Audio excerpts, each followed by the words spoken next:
News from somewhere else. A schoolteacher in the Sudan, Ms. Gillian Gibbons, was arrested by Sudanese authorities for allegedly insulting Islam by naming a teddy bear Muhammad. Muhammad, the most common Arabic name in the entire world. Well, apparently what they thought is that she named the teddy bear after their prophet, and by doing so, denigrated his virtuous qualities, something like that. Either way, she violated some law they have over there about insulting religion. Wait, okay, she was arrested. This isn't just like a curiosity. She was actually put in jail for this? Yeah, she was arrested and convicted. In Sudan. In Sudan. Where, if you rape somebody and you're apprehended, they just give you, like a ticket, like it's a busted taillight. Yeah, effectively, this caused more controversy than whatever genocidal activities happened to be perpetrated in one part of the country. And what's even more interesting is that the day after she was convicted, people stormed the streets saying things like no tolerance, execution, and kill her by firing squad, and other just hateful... Islam, the religion of peace. Oh, totally. No tolerance. That's what they're chanting about this. Well, see, the thing is, I'll say with the new law, we're not going to mince words, fuck Islam, alright? It's a bullshit religion. The best Muslim is a non-practicing Muslim. Yeah.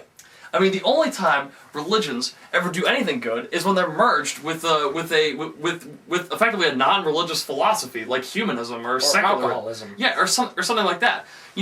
When religions are left to their own devices and are just fester within their own tradition, you get bullshit like this. Right. People getting all riled up over a fucking teddy bear. Naming something. I mean, honestly, that's what they're upset about. Naming something Muhammad and then molesting it somehow. I mean, look, hi Muhammad. Let's make out.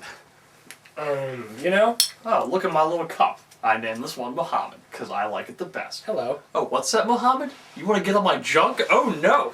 Oh, yeah. Oh, what are you doing to the prophet, Graham? Oh, the prophet is... I'm profiting by the prophet, Kobe, if you know what I mean. Oh, Muhammad, you dirty pack of cigarettes. Oh, you bad boy. Oh, look, I'm pulling on your probe. Oh, Muhammad, no. Oh, hey, you know what? I think we should show them our little Muhammads, if you know what I mean.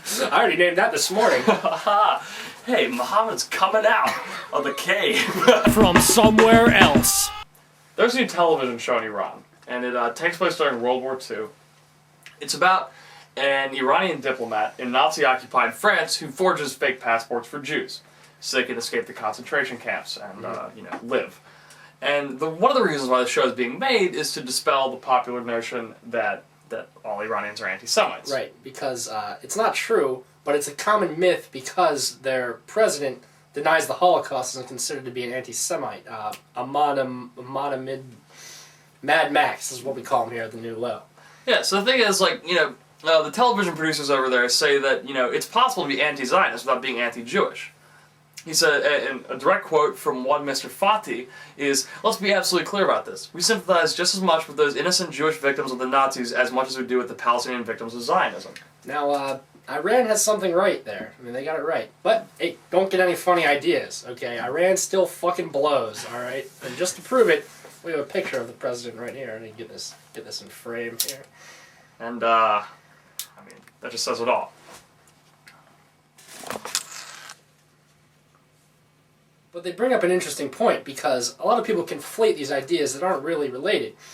You could be an anti-Zionist. Because you don't like globalism, or you don't like states in general, or you don't like, forms of fascism or authoritarianism, or you don't like apartheid. Right. Or you could be an anti-Jew because you don't like Judaism as a religion, because you don't like any religion. Just as much as, you're anti-Islam or anti-Christianity or anti-tribal religions. You think they're all bullshit. Right.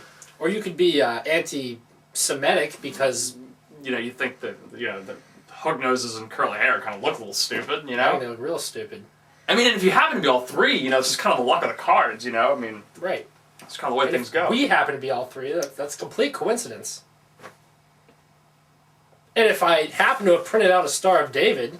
And if I happen to have a lighter, we just gotta do what we gotta do. Total coincidence.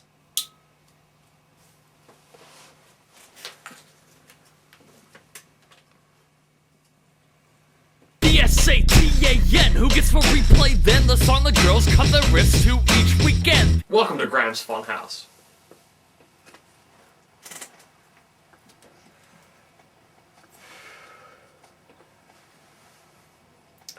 Man, that feels good.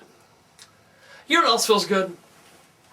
Being a fucking American. It's great. It's almost illegal how fucking great it is. And you know what's hilarious? How many candidates in the upcoming presidential election hate America and hate the fact that we're Americans? I have found very few that actually embrace what this country is all about. And I've been checking out this candidate recently, and I think he stands for a lot of what I agree with. That's Mr. Ron Paul.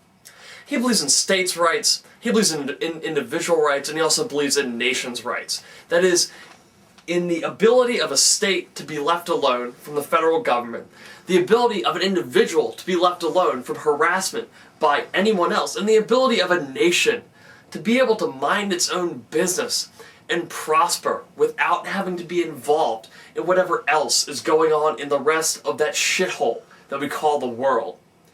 So do the right thing. Vote for Ron Paul or Mike Gravel.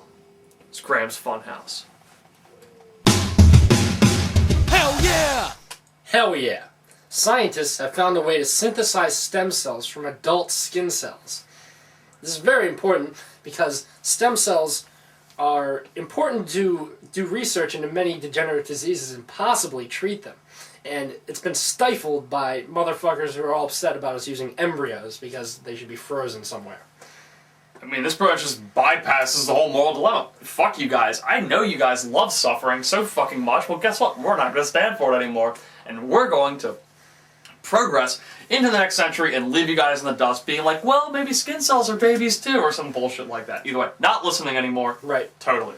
Another medical advancement is that scientists have reversed the effects of aging on the skin by, I don't really understand science, but tinkering, I would say, with a certain protein in mice. Now, if they can reverse aging or stifle aging on the skin is just an organ. So, essentially, if they found, the one that controls aging on the heart, there's many implications for living. Holy shit, I am living for fucking ever, dude. Well, I don't know. That's it's gonna fucking happen. well, that's not really what Consequences most dire for those who stop me. The skin is an organ, the heart is an organ, my brain is an organ. Fucking find the proteins, take over them. I'll be your first fucking test subject. Actually, the second. Adam will be the first. Well, there's a little more to it than. I mean, you're right that it's very good, and we'll live a lot longer than. The horizon is bright and sunny. Let me tell you that. And that's one of the foundational elements we don't really talk about out here on the New Low, which is the cornucopianism. Technology will find a way to better human life. And that's why we fucking hate religion, because religion says, hey, invest in some shit you can't see. Why not invest in things you can see? Better human life, improve the human condition, extend the span of human consciousness to new horizons, through the use of science and technology judiciously. I mean, I'm with you. I mean, if they're making super mice, then they can make a super Graham. I mean, more super than he already is. Can you even fucking imagine? It's like me, only more so. And I don't think the world's ready to handle it. I mean, you've seen a Godzilla movie, right? It'd be like that, but with size 11 Adidas, just stepping on everything. The guys really want me to get on my hands and knees to beg you to watch the second part. I don't feel like doing that. Hey, Adam, get on your hands and knees, alright? I'm not going to do it. Come on, fucking do I'm it. asking them politely. Piece of shit. What's wrong with being polite? You're fired. How about You know what? that? Fuck you. Alright? Without me, you wouldn't even have a show. What?